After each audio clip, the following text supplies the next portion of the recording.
Gari majini inaenda kufanya nini? Kwa hiyo watu wengi wanasema mambo hayaendi.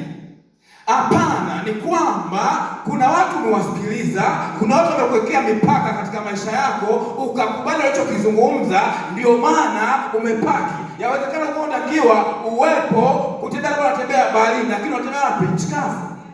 Kwa sababu tu fulani amefanyaje? Amesema.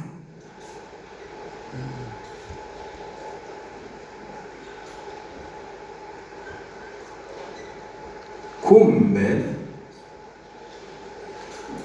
Mungu ametuumba akiwa na kusudi maalum juu ya maisha ya kila mmoja mmoja. Tusiwasikilize nini? Sasa hawatujui tufanyaje? Tusiwasikilize. Kwamba kile ambacho Mungu amepanga tukifanye, inatakiwa tukifanye, na kile ambacho wanatuambia wao tusitekeleze.